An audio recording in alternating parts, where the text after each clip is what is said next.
Halo sahabat Sisi, kembali lagi ketemu dengan saya Nuri dari childrencafe.com.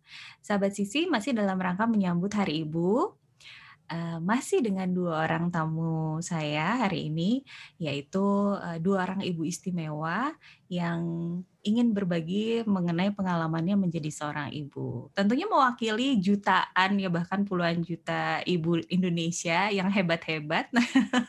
Makanya kami ajak juga 2 perempuan hebat ini, 2 perempuan istimewa ini. Oke, langsung saja saya perkenalkan. Yang pertama ada Telly Ari Suryanti. Telly masih ini ya, masih ada di sini untuk share tentang keseruan menjadi seorang ibu ya. Ya. Dan juga ada Dewi Ratna Mirah atau Mirah atau yang biasa saya sapa Mimi. Mi, hai. Halo. Hai. Kalau Anda, sahabat Sisi yang tadi sudah mengikuti bagian pertama, tentu sudah tidak asing lagi dengan 2 tamu saya ini. Tapi kalau misalnya yang belum, buruan nonton bagian pertamanya juga ya. Tapi nggak apa-apa sih habis video ini selesai juga nggak apa-apa, nonton nggak harus sekarang. Oke, kita akan ngobrol-ngobrol tentang pengalaman atau keseruan jadi seorang ibu. Karena bagaimanapun juga sahabat Sisi, memang ibu ini adalah sosok istimewa ya di mata setiap orang tentu saja. Saya sebagai seorang anak memandang ibu saya juga sangat istimewa.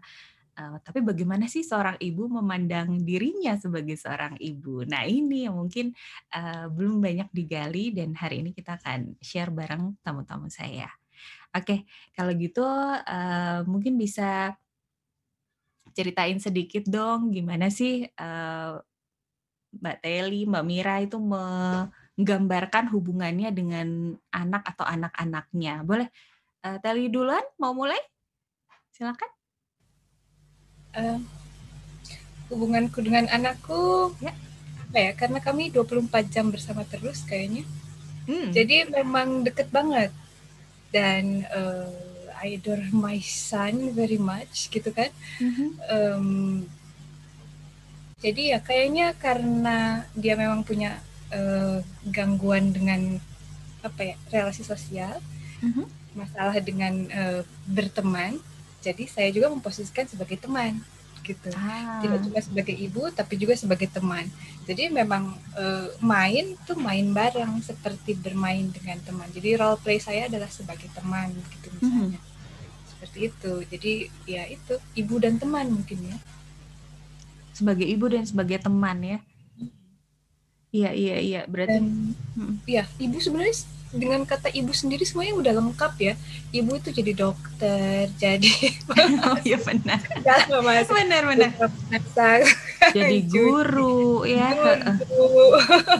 Jadi psikolog, semuanya psikolog. amatir gitu kan misalnya. Betul. Itu kan terapis amatir dengan untuk anaknya gitu kan seperti itu. Jadi kata ibu sendiri sebenarnya udah lengkap mencakup semua peran itu. Jadi dokter apalagi kalau anaknya lagi sakit anget, aduh mesti ngapain ya gitu kayak gitu sih.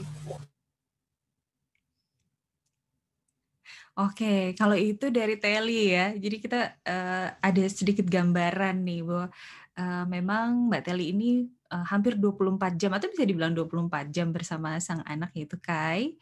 Dan karena itu memang hubungannya sangat dekat gitu ya. Karena Kai juga masih satu-satunya ya Mbak Telly ya. Iya. Oke, baik. Kayaknya nggak nambah sih satu aja. Kenapa? Sebentar lagi nggak nambah satu aja. Enggak. Ini baru mau saya aminin loh. Ya, tuh kan diaminin. Kalau yang nonton ini udah lebih dari 50, semuanya bilang amin, jadi loh. Aduh, sponsornya nggak mau tapi soalnya.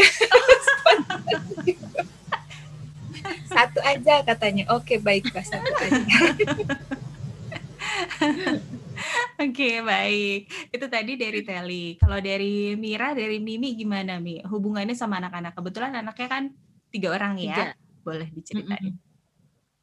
Saya mengagumi mereka satu persatu dengan karakternya masing-masing. Saya menyikapi mereka dan saya sebagai partner. Jadi saya memang bukan tipikal orang yang senang bilang I love you dan lain-lain. Jadi mungkin kami bukan tipikal keluarga atau ibu. Saya bukan ibu yang sangat atentif. Mungkin agak sedikit cuek. Jadi ya. Tapi saya berusaha memperlakukan diri saya sebagai partner buat anak saya. Jadi bisa belajar masing-masing sih ya jadinya. Saya memperlakukan mereka jadi guru saya juga gitu. Kalau saya bingung apa, saya jadikan mereka sebagai guru saya. Tapi ada kala juga saya harus ngasih tahu mereka. Jadi mereka juga harus melihat orang tua saya atau suami saya itu jadi sesuatu yang mereka kalau belajarlah mendengarkan gitu. Jadi kita mencoba untuk saling mendengarkan satu sama lain ya. Itu kali ya, saya pikir saya memperlakukan mereka sebagai partner dan berusaha sih sampai saat ini terus berusaha untuk jadi partner yang baik buat anak-anak gitu. Kalau tadi Teli nyebutin jadi teman yang baik gitu buat anak. Kalau Mimi istilahnya menjadi partner yang baik buat anak-anak. Itu mungkin sebenarnya hampir sama gitu ya, cuman penyebutan atau istilah yang berbeda aja. Jadi maksudnya menempatkan diri sejajar dengan anak seperti itu? Gimana ya? Buat Teli gimana? Kalau aku ya, maksudnya karena memang dia sedang di tahap bermain, belajar bermain gitu kan.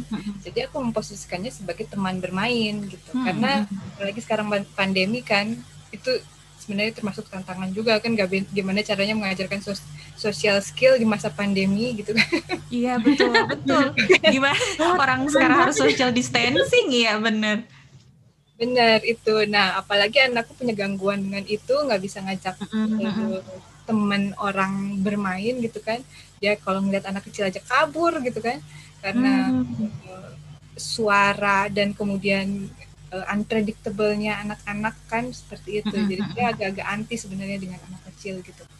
Nah, jadi gimana caranya supaya mengajarkan anakku ini punya kemampuan bermain dengan anak sebayanya ya. Jadi ya ibunya harus belajar role play untuk sebagai anak sebayanya, kayaknya mainnya harusnya seperti gimana ya, kayak gitu.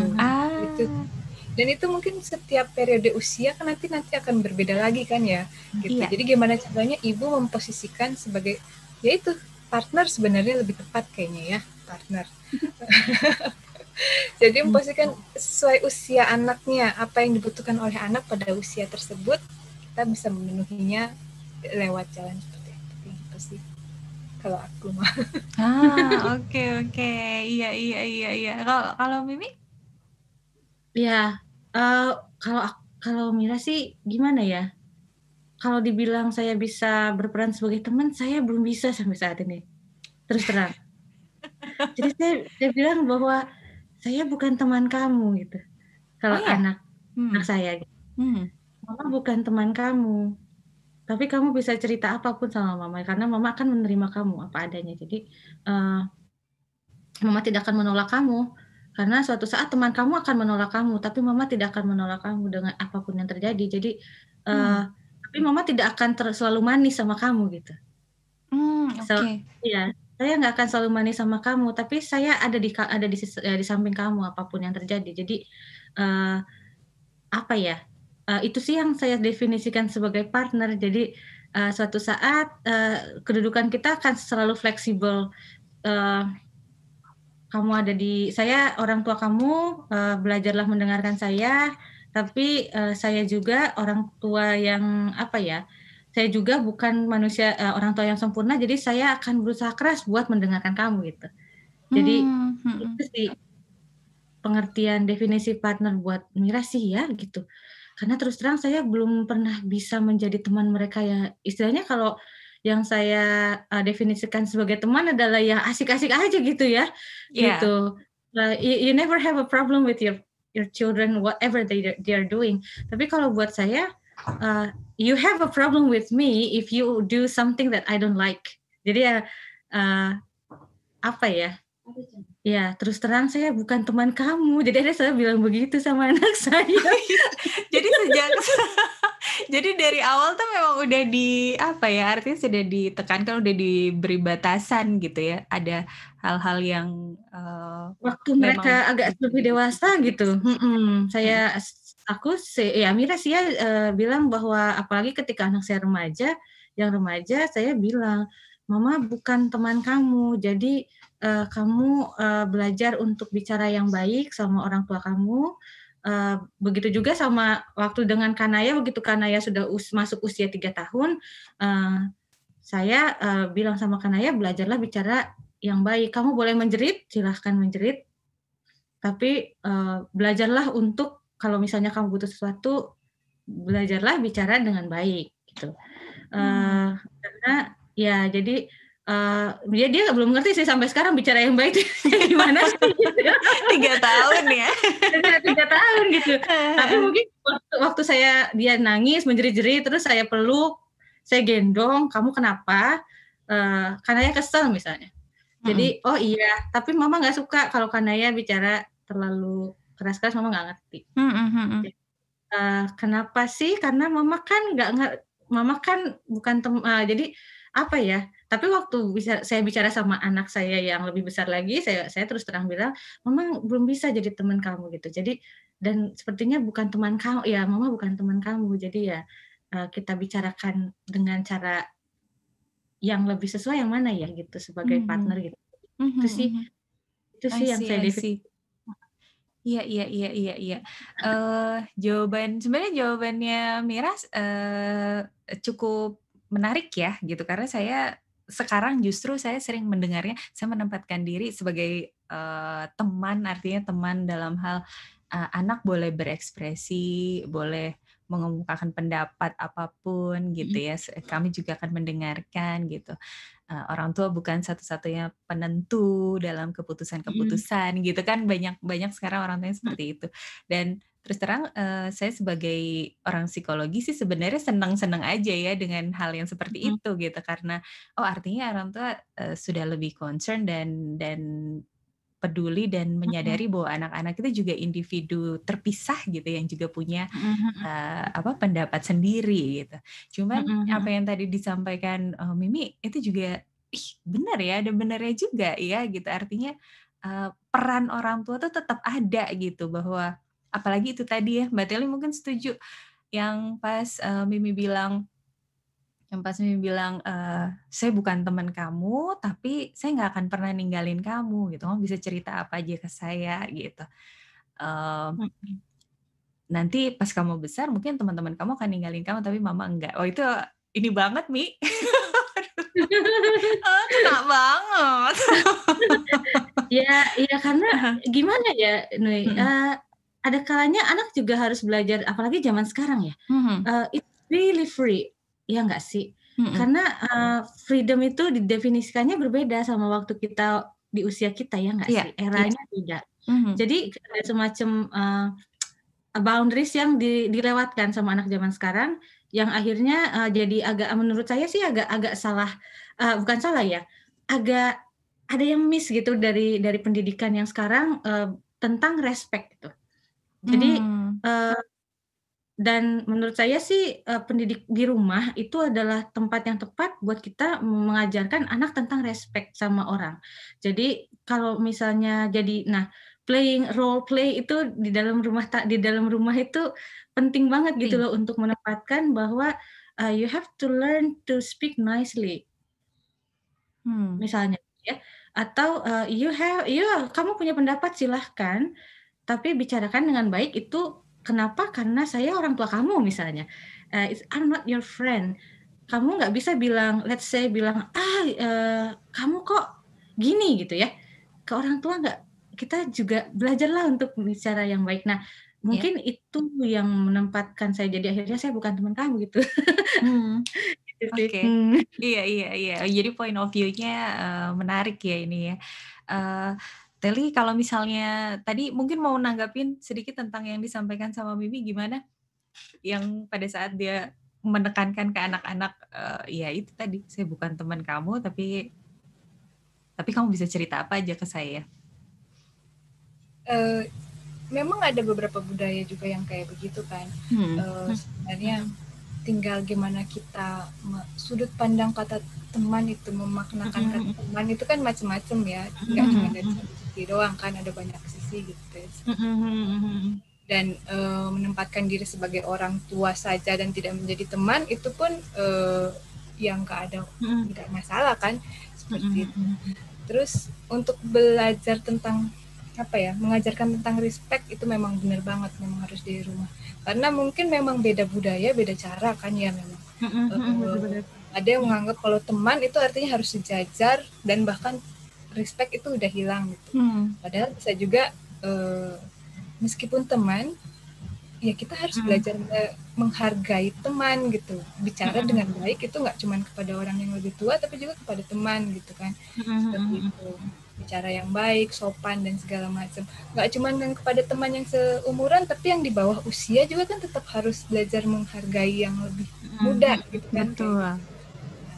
Kayak gitu tuh memang agak-agak ya apa ya kalau menurut beda-beda ya itunya, beda-beda memang boundariesnya beda. Cara memaknakan katanya itu beda memang, tapi ya memang harus dipentingkan yang kalau aku menggarisbawahi kata belajar menghargai itu yang mungkin memang agak bermasalah ya sekarang. Bahkan meskipun lebih tua tapi kemudian pekerjaannya dianggap rendahan gitu kan, speknya hilang kayak gitu. Kayak gitu. Kayak untuk yang lagi menyapu jalanan atau apa gitu, respectnya udah hilang gitu kan, anak-anak zaman sekarang gitu kan. Jadi memang kayaknya yang bermasalah itu di pengajaran tentang menghargai orang lain, nggak cuman yang ke lebih tua, sebaya, lebih rendah gitu, menghargai segala macam sebenarnya itu sih ya. Iya. Nggak menjawab ya? Enggak, justru itu belajar, jadinya kita belajar gitu ya satu sama lain. Saya justru keidean gitu dari talk show ini, jadi banyak banget nanti yang bisa dibahas ya, termasuk misalnya Gen Z gitu, seperti apa sih gitu generasi Z beda sekarang. Betul, generasinya beda gitu. Gak apa-apa, Teli, jangan ngerasa bersalah. Ya tenang aja. Tapi memang betul sih. Tapi itu bahkan penting itu. Waktu saya tinggal di sini tuh kulturnya beda lagi malahan gitu kan. Karena aku ngerasanya gitu kalau ngelihat yang sekarang, mungkin mereka cara memaknakan rasa menghargai terhadap orang lain itu beda lagi gitu ya. Nggak lewat kacamata yang dipakai beda ya. Gesturnya beda dan segala macam beda gitu. Jadi meskipun mereka ngomong kasar, mereka tetap bisa respect sama temennya gitu kayak gitu. Benar. Sesuatu yang ya gitu deh. Iya. Pantang ya. Di sini pun kulturnya kayak beda juga lagi. Jadi kadang-kadang kita berpikir waktu akhirnya saya datang ke Jepang, terus ngelihat gimana pola pengasuhan juga gitu ya.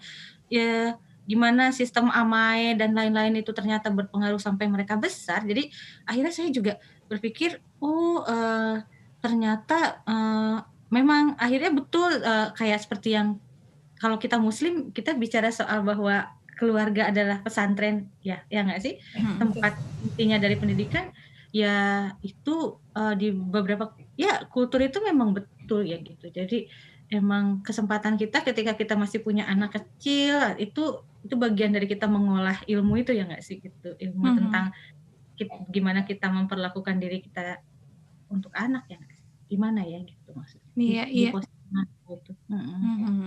Oke. Benar, ini menarik banget sih, dan bisa lah kita bahas gitu ya di kesempatan lain gitu, karena temanya spesifik gitu. Cuman saya pengen balik lagi nih ke obrolan kita. Enggak, tapi bisa ada kesimpulan yang diambil, berarti kan di setiap keluarga atau di setiap diri seorang ibu itu kan berarti ada hubungan yang berbeda-beda dengan anak-anaknya gitu ya. Jadi nggak pluk sama satu sama lain, walaupun kita sama-sama orang Indonesia misalnya, walaupun kita sama-sama budaya timur misalnya, tapi yang ternyata beda gimana hubungan kita dengan anak. Nah, kalau misalnya kita sekarang mau ngomongin hal yang menyenangkan, kalau misalnya Teli, apa sih bagian paling favorit dari menjadi seorang ibu? What is the most favorite thing about being a mom? Jangan bilang gitu dong, kesannya nggak ada gitu. Atau justru banyak banget gitu. Terlalu banyak ya, jadi susah gitu ya. Apa ya, pilih bagian favorit. I don't know, ketika ngeliat anak tuh ketawa itu udah bagian yang sangat bahagia kan. Bisa main bareng, terus kemudian ketika dia belajar sesuatu yang usahanya dari awal setengah mati gitu kan, terus kemudian tiba-tiba dia bisa melakukan itu gitu kan. Alhamdulillah gitu ya. Alhamdulillah, gitu, senang banget. Atau ketika mendengar dari gurunya bahwa Kai hari ini ketika temennya lagi ada yang tantrum mukulin kepala, dia berusaha untuk menahan tangan temennya supaya nggak mantap, aku langsung iya dong, langsung ambiar ya. Oh my god, sama ini semuanya itu diambil sama dia gitu kan, sama anakku meskipun dia biasa aja, karena dulu Kai kan memang tipe yang eksplosif, anak eksplosif, ngamuk, pukul kepala, ngejerutin kepala ke dinding, segala macam gitu kan. Sampai dia bisa melakukan hal itu ke temennya gitu kan. Atau ketika temennya nangis, gurunya bilang, Kai ngasih tisu ke temennya.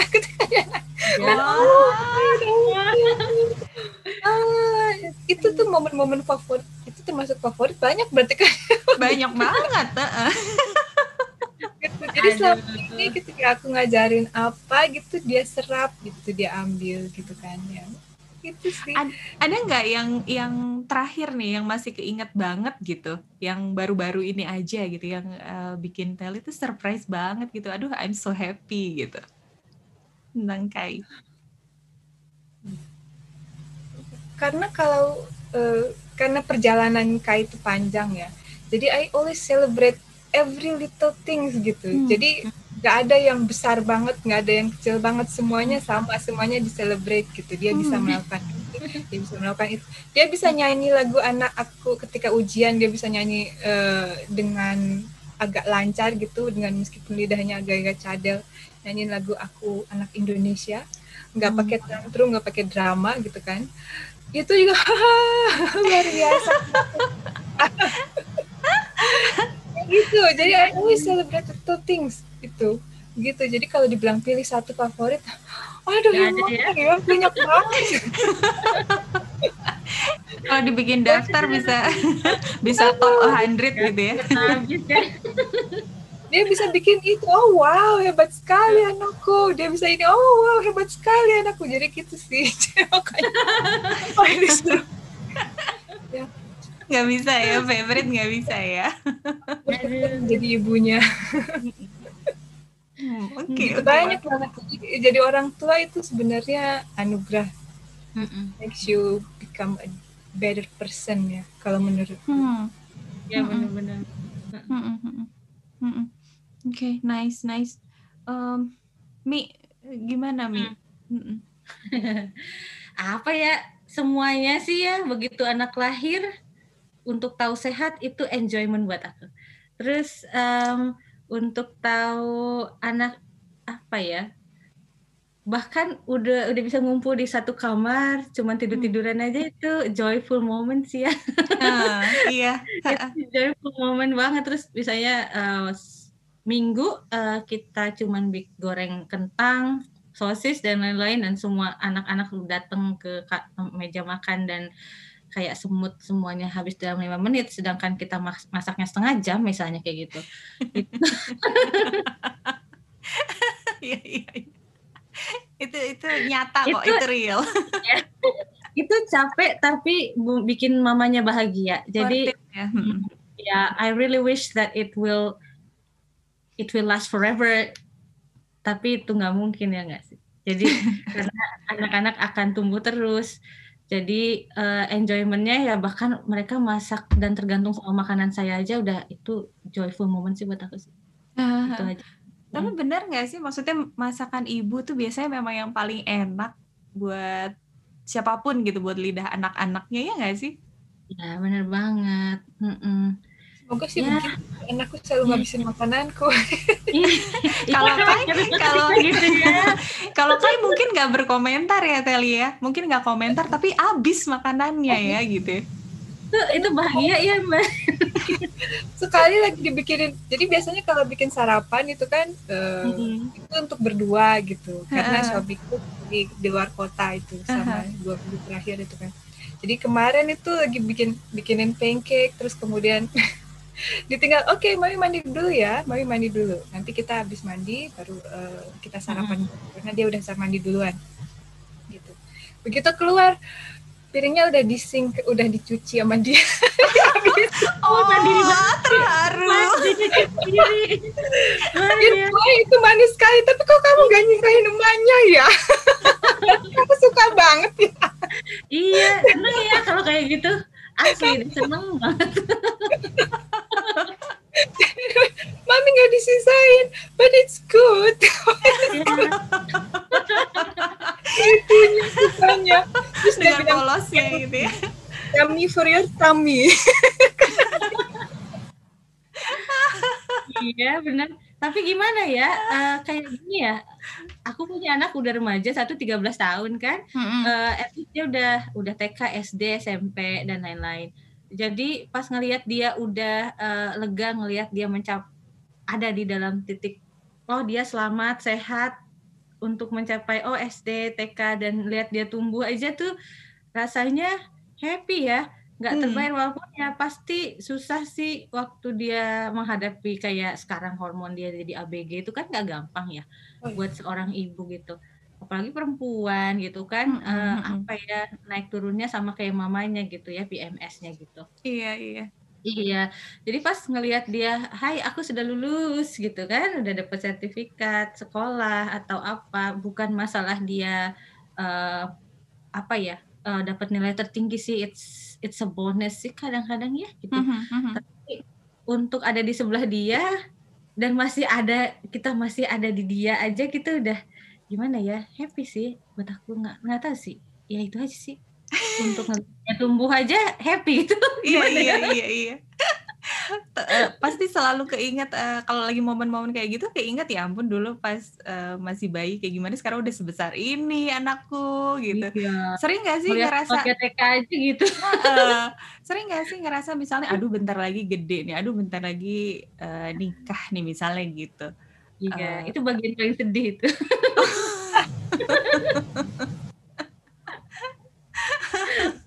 Ketika dia di ini. Bagian anak-anak ketika dia ngenalin cowok itu ya. Bagian udah kenal cowok diapelin gitu ya. Biasanya bapaknya sih yang lebih bereaksi ya kalau kayak gitu ya. Iya sih. Bapaknya tuh kayak, coba ya papa, ayahnya tuh udah ini dia kata dia, kalau bapaknya bercandanya begini, ini ayah sudah harus kaya, kamu nanti sudah punya umur 17 supaya ayah bisa nyewa FBI. Atau setidaknya beli senjata angin, beli senapan angin kata dia. Aduh, horor. Tingkat tinggi nih pengamanannya ya. Kalau Kai beda ya, nanti Kai yang ngapelin ya Tel ya. Aduh. Sekarang, udah 11 tahun. Aduh anakku mukanya sudah anak laki-laki, udah bukan anak cowok, bukan anak-anak lagi kan. Beda kan muka mulai remaja itu kan sama muka anak-anak tuh kan. Aduh, don't grow up too fast. Iya, pasti ada perasaan kayak gitu. Aduh, jangan cepat gede dong, gitu. Iya banget ya itu. Ya ampun.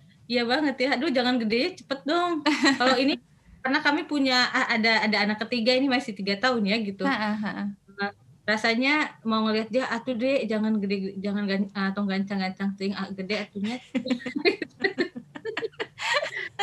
Udah aja bayi terus ya. Lucu terus gitu ya. Bener banget. Oke.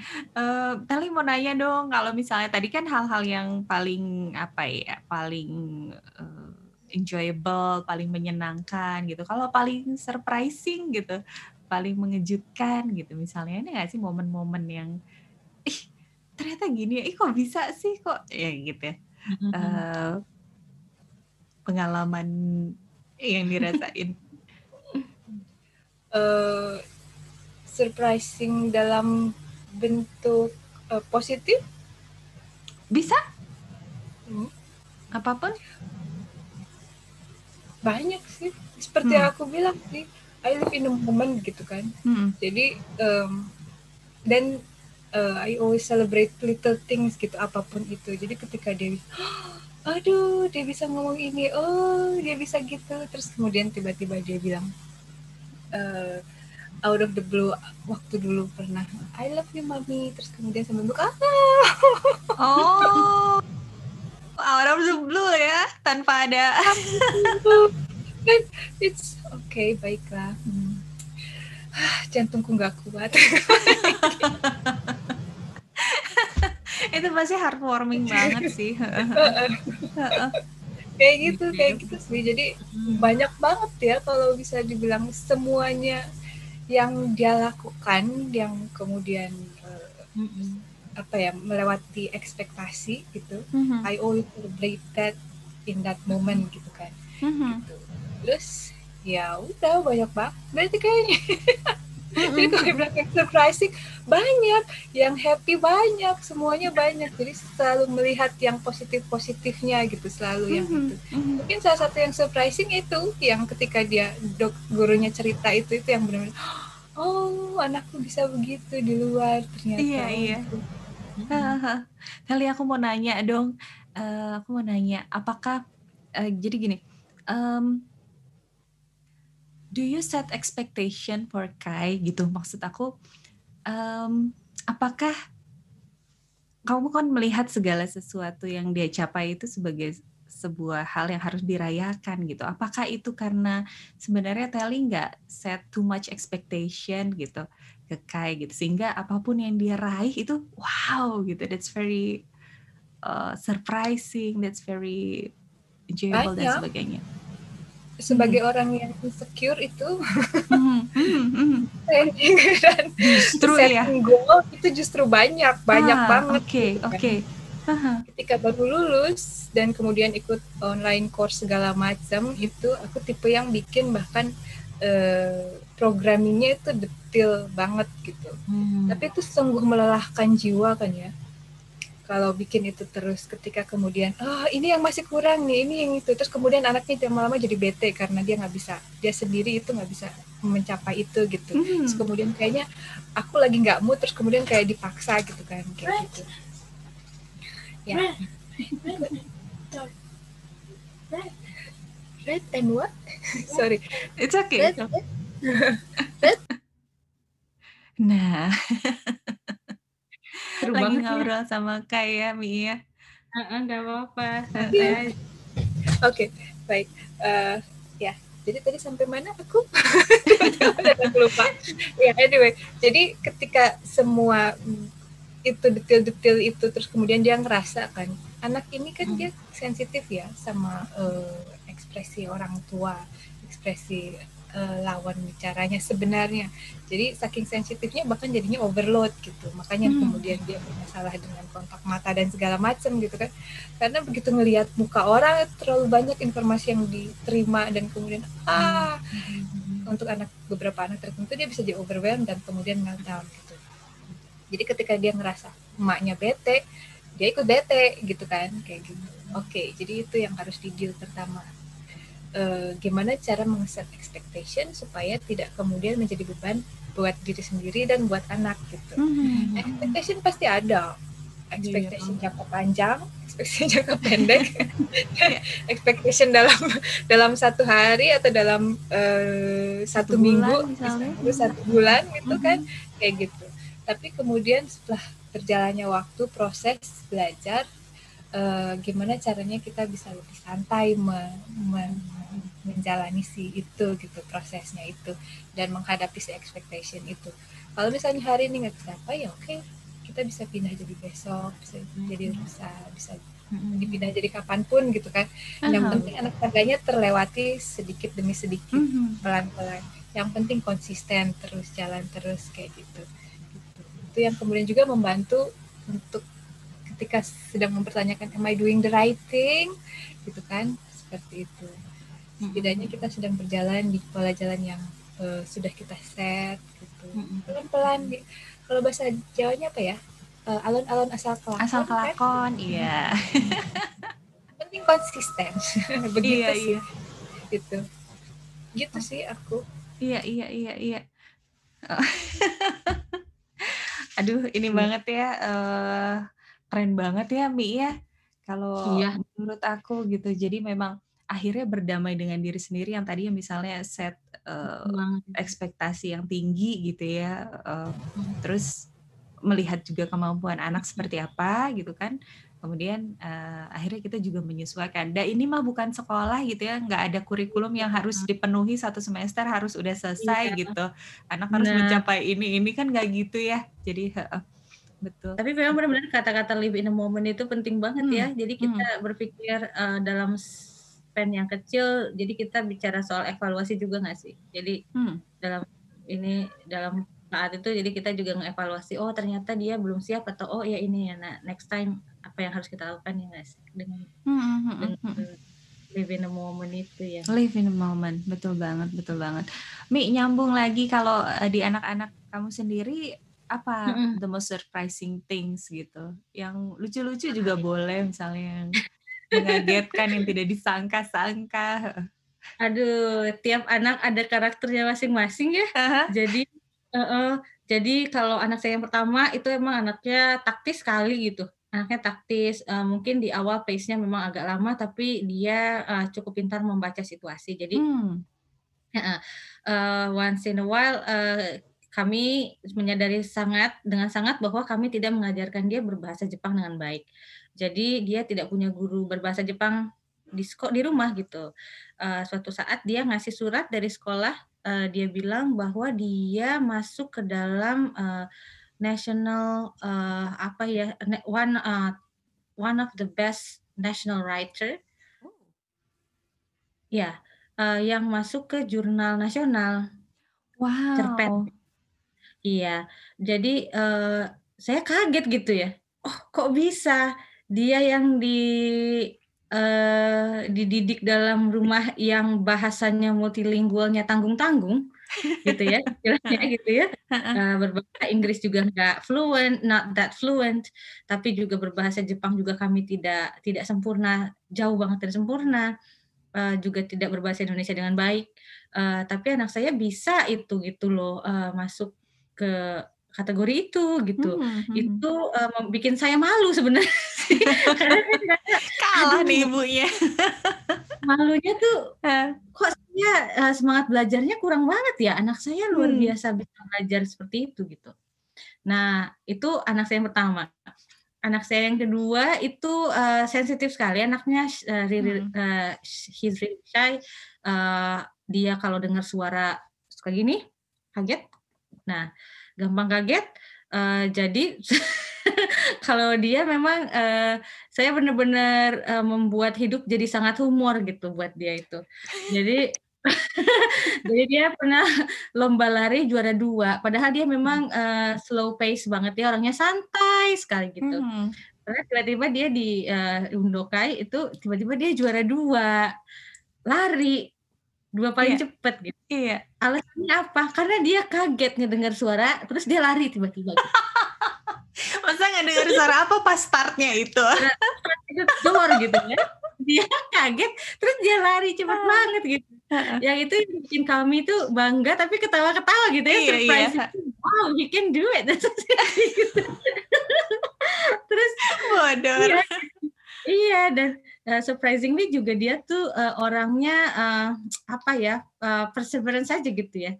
Dia pernah sakit lagi demam tinggi, terus dia maksa ikut olahraga sampai selesai gitu. Jadi kami ngelihat kalau Kay ini anaknya emang santai banget. slow ya, slow abis gitu ya, santai gitu ya. Sampai kepribadiannya juga anaknya santai banget, nggak gampang marah dan lain-lain. Bagus secara mental dia peaceful banget gitu. Nah itu gitu. Kalau anak saya yang ketiga kebenaran ini modifikasi dari 2 orang anak ini. Dia ini nggak punya rasa takut sama sekali ya, dalam kata lain. Jadi Iya, dulu dia, bisa jalan itu di usia, 8 bulan, 9 bulan gitu. Surprisingly yang, jalan biasa aja gitu. Jadi yang emang benar-benar kita juga tidak memaksa dia buat jalan secepat itu, terus juga, Oke. surprisingly Masuk. juga dia, dia tidak pemalu sama sekali Bahasanya gitu. juga cepat banget ya. Ya gitu, tapi ya memang akhirnya ya kayak Mbak Telly, we live in a moment, jadi bener-bener apapun itu ya, oh bisa ya, kayak gitulah ya istilahnya gitu. Oh bisa ya gitu ya, oh kok bisa ya. Jadi ya, ya tapi dalam hati bersyukur. Jadi maksudnya, oh iya alhamdulillah ya gitu, anak saya ternyata, oh surprisingly you can do it. Jadi apapun itu ya, tiap anak ternyata tiap karakter punya hadiahnya sendiri-sendiri ya buat mamanya. Aduh, seru. Menyenangkan sekali sih. Jadi setiap hari selalu ada kejutan ya, kejutan. Baik kejutan yang manis maupun kejutan yang mengurut dada Yang gitu. kedua tuh, aduh yang kedua itu dia pernah hilang berkali-kali ya, karena dia lupa bawa kunci. Terus, dia tuh orangnya panikan, jadi, pernah dia lari kemana gitu yang kita bingung banget nyarinya gitu, itu waktu dia umur berapa. Lalu kemudian itu, baru beberapa minggu yang lalu, dia lupa bawa kunci. Karena dia bawa tas yang berbeda waktu itu, terus, waktu saya pulang dia nggak ada, jadi saya tuh panik sampai saya ngelilingin naik sepeda berkali-kali di kota ini, Iya. ternyata waktu saya pulang ke rumah tuh udah aduh apa saya harus nelpon polisi ya gitu. Taunya dia ada di rumah dengan asiknya main game gitu kan. Jadi nungguin gitu di depan pintu? Enggak ada di depan pintu. Kata dia gini, dia dengan santainya nyeritain gini, "Tadi ya mama Kay itu nungguin mama di bawah," karena kan kita tinggal di lantai 11. Jadi, dia nungguin di hall apartemen. Dia nungguin katanya nggak ada siapa-siapa kok mama belum pulang-pulang.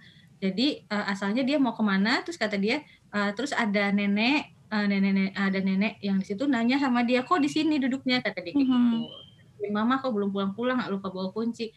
Oh ya udah diajak main ke rumahnya ke atas di lantai 12. Makan, di sana ada anjing, dia lucu banget kata dia kayak gitu. Ya udah kayak di situ makan, main, makan ini, Nyantai banget orang udah keliling. Dia nggak tahu mamanya itu sudah berkilo-kilometer itu ya gitu. Terus saya tanya gitu kan, "Kamu nangis nggak tadi?" "Enggak." "Ngapain mesti nangis?" gitu. Yang dulu biasanya dia dikit-dikit nangis gitu ya, panik dan menangis gitu. Saat itu dia nggak nangis dan tidak panik, itu yang surprising, oh dia udah besar. Ya. Aduh. Awalnya kesel terus jadi ketawa-tawa ya kalau inget itu ya. Jadi emang ada banyak sekali hal-hal yang menarik dari anak-anak dan pastinya banyak hal yang bisa dipelajari dari anak-anak ya. Tadi saya mau nanya ke Telly, tapi boleh deh Mimi dulu, Mi. Secara umum apa sih yang bisa Mimi pelajari dari anak-anak? Kan nggak cuma mereka yang belajar dari kita ya, tapi kita sebagai ibu juga belajar dari anak-anak kita. Boleh, Mi, share? Kalau saya sih sadar banget saya nggak sempurna ya. Secara mental tidak sempurna, makanya akhirnya saya memutuskan buat sekolah misalnya, dan itu pun ternyata masih kurang ya. Ternyata emang, sekolah juga bukan goal untuk anak, tapi sebenarnya kayak goal pribadi juga ya nggak sih gitu. Nah at the same time. Cuman akhirnya, dari situ yang saya lihat bahwa setiap hari anak saya ya guru saya juga sih ya. Masalahnya kayak misalnya anak saya bersifat jelek, oh itu dari saya gitu. Gitu. Jadi reminder ya, reminder buat kita ya. Anak saya ngamuk, oh doyan ngamuk, oh berarti saya masih terlalu banyak marah di rumah. Jadi anak saya terlalu banyak marah juga ya, jadi ekspresi marahnya itu, seperti saya gitu misalnya kayak gitu ya. Kok marah anak saya tuh kok mirip banget ya sama saya, jadi kayak ngaca. Jadi apa ya, buat saya sih akhirnya ketika anak saya ngamuk, itu jadi belajar sih, Nuy. Saya masih terlalu banyak marah ya gitu. Kalau anak saya sering pulang telat atau bohong misalnya ya, justru itu akhirnya saya berpikir, mungkin saya memang nggak sempurna ya. Jadi saya belajar, oh gimana ya caranya supaya anak saya begini ya ini. Tapi pun akhirnya ketika anak saya kan sekolah, saya sering pulang malam misalnya ya. Saya harus ngerjain tugas, terus anak saya nggak marah, itu adalah bagian dari saya berterima kasih banget sama anak saya, belajar soal pengertian ya. Jadi, bagaimanapun saya marah, tapi anak saya masih sayang sama saya dan, mereka masih memperlakukan saya sebagai ibunya, itu, bagian dari saya belajar soal ketulusan hati ya, anak-anak tuh bener-bener luar biasa sih, itunya sih. Luar biasa, luar biasa. Pasti masih banyak yang lainnya juga ya, Mi, ya.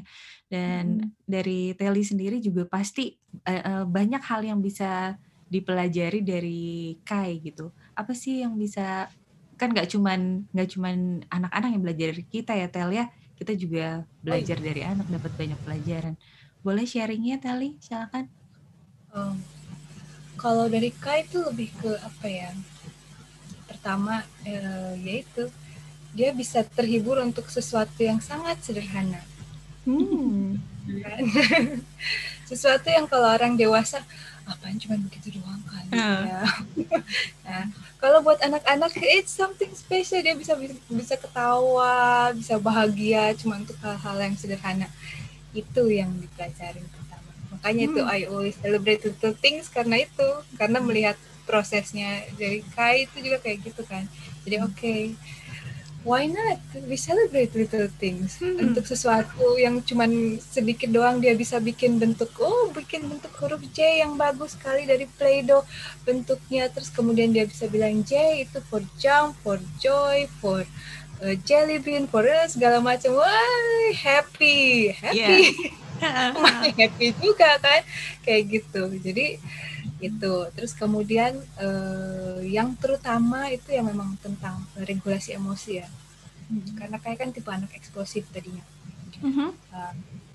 Dulu waktu awal-awal ketika masih kan memang manusia ya, ketika ngeliat yang kesel itu ya pasti ikut kesel juga, ikut marah juga, dan itu kelihatan banget kan dari gesture, dari ekspresi wajah dan segala macam. Barney, oh you make Barney, okay good job. Okay, well done. Good. Okay, sorry. It's okay. Ya, anyway, tadi sampai mana? Ya. Ekspresi wajah manusia. Ekspresi wajah ketika aku lagi kesal, kemudian ngelihat dia kesel dan ngelihat aku kesel, dia makin kesel dan meltdown-nya nggak selesai gitu kan. Kayak gitu. Dan itu kemudian ya udah, untuk membuat anak belajar untuk meregulasi diri, orang tuanya juga harus belajar meregulasi diri kan. Seperti itu. Jadi ya udah, pelan-pelan, it takes time, lama prosesnya untuk membuat ketika dia kesal, kita juga tidak mudah terbancing jadinya kan. Tetap ekspresinya tenang, datar, terus kemudian kalau bisa soothing gitu untuk anaknya gitu, menenangkan si anak gitu. Atau it's okay, marah itu nggak apa-apa. Yang tidak boleh itu adalah merusak barang, melukai diri, ya pokoknya yang kayak gitulah, menyakiti orang lain kayak gitu, itu it's a no-no gitu. Jadi if you want to cry, if you want to get angry, it's okay. Ini dikasih bantal, peluk bantalnya, nangislah sepuasnya gitu sampai selesai, it's okay. Nah, untuk sampai ke proses itu kan butuh waktu lama ya. Pasti. Ibunya lupa ya, terutama gitu, untuk mendengarkan anak jerit-jerit, ngamuk dan segala macam gitu kan, itu kan meskipun kita dengan basic pendidikan psikologi pun ya tetap aja ya. Aku hanya manusia biasa. Aku juga manusia. Manusia biasa. Kalau misalnya ada yang bikin kesel ya kesel juga.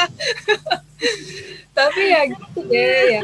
Proses untuk itu sampai kemudian sekarang ketika Kai ngamuk dan kemudian ya udah duduk sampingnya, terus kemudian it's okay. If you want to cry, if you want to get angry, it's alright.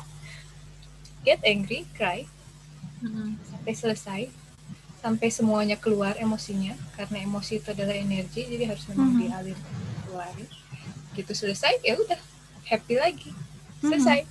Jadi mungkin memang cuma untuk sekitar 10, 15, 20 menit itu, dan kemudian kadang-kadang dia berkurang tergantung penyebabnya apa gitu kan.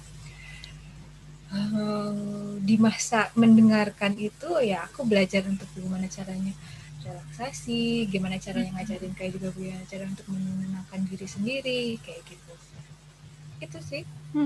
Oke. Wah.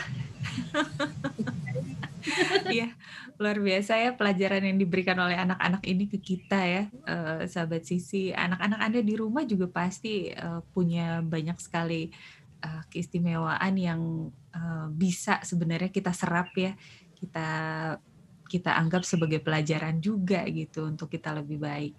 Nah, sahabat, ini saya kemudian pengen menanyakan ke dua tamu saya. Mungkin udah hampir akhir-akhir ya, kita talk show kita waktunya sudah hampir habis. Saya mau nanya deh ke Telly dan ke Mira. Hal apa sih yang paling disyukuri dari menjadi seorang ibu? Coba duluan nih yang mau jawab. Mi, mau duluan Mi. Yang paling disyukuri. Dikasih ladang ilmu ya. Once I have a kid, that's the first time I'm being a student forever. Jadi ya saya betul-betul deh pertanyaan yang tadi tuh bagus banget gitu. Jadi sadar gitu bahwa satu hal yang pernah disyukuri adalah sekolah tuh di rumah itu punya anak, punya rumah tangga itu adalah belajar. Jadi ketika saya punya anak, itulah saat pertama kali saya belajar jadi manusia baru ya, gitu. Nah, belajar jadi manusia baru itu dari pertama kali saya hamil punya anak, itulah saya belajar jadi manusia baru. Jadi yang kesempatan belajar itu yang benar-benar saya syukurin banget. Jadi ini, terutama waktu saya sama suami saya gitu, anak makin besar, makinlah saya belajar. Oh, ternyata berumah tangga nggak boleh sering ribut misalnya di rumah. Karena anak akan terpengaruh. Nah itu belajar banget nggak sih? Dan itu saya bersyukur banget. Karena anak saya gitu yang ngajarin saya. Never ending learner ya. Never ending learning. Iya. Telly gimana? Apa yang paling disyukuri being a mom? Menjadi orang tua itu proses berusaha untuk menjadi orang yang lebih baik. Seharusnya sih ya. Sebenarnya sih begitu ya. Usahanya begitu sih. Becoming a better person every time gitu. Belajar sabar, terutama sabar. Belajar mensyukuri, bersyukur untuk segala macam hal-hal kecil kayak gitu. Terus wash, okay. Wash it. Can you please close the door, please? Thank you. Oke, ya. Terus ya itu banyak sekali, terutama sabar ya. Sabar, karena dulu saya orangnya nggak sabaran sebenarnya. Terus punya anak begini, oke. Latihan sabar yang tidak berkesudahan. Terus. Belajar bertahan juga. Kenapa? Belajar bertahan juga, begitu kita punya anak, kita harus jadi belajar bertahan hidup gitu. Nah, baik loh. Terus latihan bersyukur terus, hal-hal kecil semuanya di-celebrate, disyukuri kayak gitu. Karena dengan bersyukur kemudian jadinya hidup menjadi kerasa lebih baik gitu ya. Rasanya good job. Good. Well done. Thank you. Clean wagon. Okay, good job. Can you close the door? Clean wagon. Good. Thank you, guys. Banget acknowledging anak ya Allah. Iya. Mbak Telly, jago banget acknowledging anak. Aku tuh harus belajar banget deh sama Mbak Telly soal acknowledging. Pisau bermata dua ya. Aku harus memilih mana yang harus aku. Di satu sisi aku akan dilihat sebagai orang yang tidak sopan gitu karena mengabaikan orang dewasa yang sering berbicara dengan aku dan kemudian respon. Tapi kan awal udah disclaimer ya. Di awal udah disclaimer jadi aman. Karena itu sebenarnya kalau dengan orang tua yang punya anak ABK kita semua udah saling mengerti gitu kan. Betul. Jadi kadang-kadang dengan orang dewasa lain, kenapa begitu? Harusnya anaknya sudah bisa menunggu kan? Harusnya itu tidak sopan kan, bla bla bla bla bla bla. Tapi kondisi setiap orang tua, setiap anak kan berbeda-beda. Itu juga yang bisa dipelajari.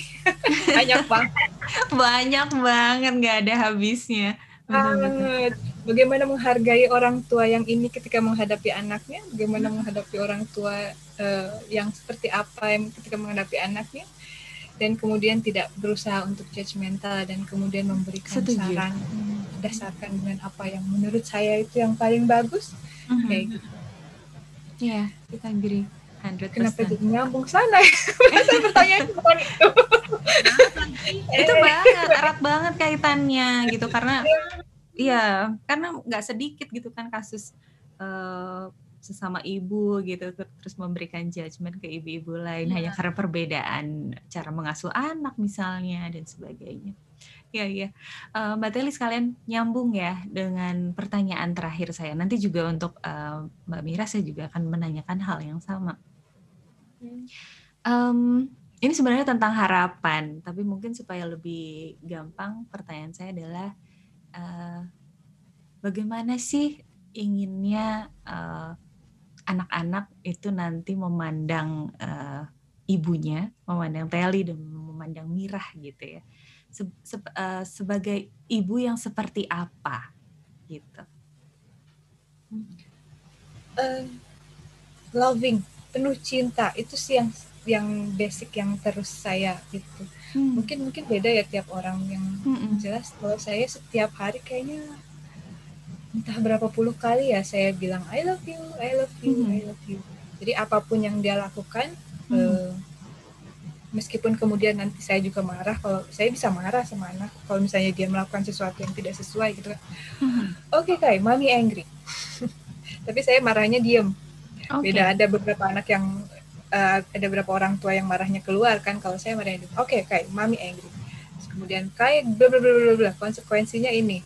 Belajar, kalau Kai kan belajar konsekuensi. Jadi karena Kai melakukan apa, konsekuensinya apa. Terserah mau nangis atau apa, terserah. Mommy angry, Kai angry, okay, Kai can cry, mommy will sit here. Kayak gitu. Tapi setelah itu saya akan memeluk anak saya terus kemudian bilang I love you, mommy angry because bla bla bla bla bla. Tapi yang jelas saya akan terus tekankan bahwa apapun itu mommy will always love you. Gitu sih. So a loving mom ya. Mommy. A loving mom. Ya. Gitu. Mimi gimana, Mi? Ibu yang seperti apa? Rumah ya buat mereka ya.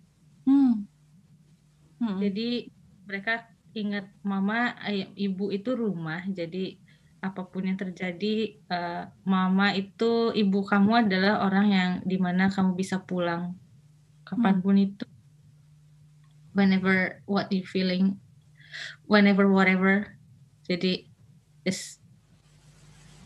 just come home. Jadi come to mama gitu ya. Yeah, your mother also that's the house that you have, that you own. Jadi bukan bagian dari apapun. Bahwa ibu kamu adalah rumah kamu gitu. Itu aja sih yang aku harapkan gitu ya. Mereka merasa aman, nyaman. Iya. Ada yang ingin disampaikan ke anak-anak kalau mereka nonton video ini? Iya, apa ya? Kalau buat Kanaya ya mungkin kalau dia sudah bisa mengerti, tapi secara general apa sih yang ingin disampaikan ke anak-anak nih? As a mom. Jadi apapun ekspresi ibumu itu adalah cinta. Jadi itu proses mama berterima kasih buat proses belajar yang kalian kasih sejak kalian ada di dalam hidup mama itu aja. Thank you. Teli, silakan. Apa yang ingin disampaikan? Kurang lebih sama sih ya. Pasti kayaknya semua orang tua kan pasti akan bilangnya begitu kan. Whatever you do, you will always be my child gitu. Nah, dan apapun itu ya, I will always be your home for you. Memang sih. kalau bisa memang ibu itu adalah rumah ya memang. Jadi nggak cuma bangunannya, tapi rumahnya gitu. Manapun dia pergi, that's your home gitu. Oke. Thank you so much. Terima kasih banyak, Teli, Mimi. Kita saling menyemangati, inspiratif sekali. Mudah-mudahan sahabat Sisi di rumah juga merasakan hal yang sama nih dengan saya. Saya sih betul-betul belajar banyak hari ini dari dua orang sahabat saya ini, dari dua orang tamu kami ini, mengenai seorang ibu hubungannya dengan anak seperti apa. Memang tidak selalu indah gitu ya, ada juga down-nya, jadi memang ups and downs, tapi bagaimanapun saya kutip lagi dari dua tamu saya, ibu itu adalah rumah bagi anak-anaknya, adalah tempat pulang bagi anak-anaknya. Jadi sekali lagi saya ucapkan terima kasih atas obrolannya, Mimi dan juga Teli. Mudah-mudahan kita bisa ngobrol lagi ya di topik-topik yang lain. Dan pastinya salam sayang ya buat anak-anak juga. Oke. Mimi salam buat Adendi, Teli salam buat Mas Fajar. Terima kasih sudah mengizinkan istri-istrinya untuk menginspirasi banyak orang di video ini. Dan sahabat Sisi, sayangnya memang kita harus akhiri dulu. Terima kasih Anda yang sudah menonton sampai akhir. Kalau Anda punya komentar, ingin berbagi pengalaman, silahkan Anda bisa tuliskan di kolom komentar. Jangan lupa like, share, dan juga subscribe. Oh ya, jangan lupa juga mampir ke childrencafe.com. Website kami isinya artikel tentang perkembangan anak dan remaja yang ditulis oleh berbagai pemerhati anak. Terima kasih sekali lagi, semoga menginspirasi, semoga bermanfaat. Assalamualaikum, dadah.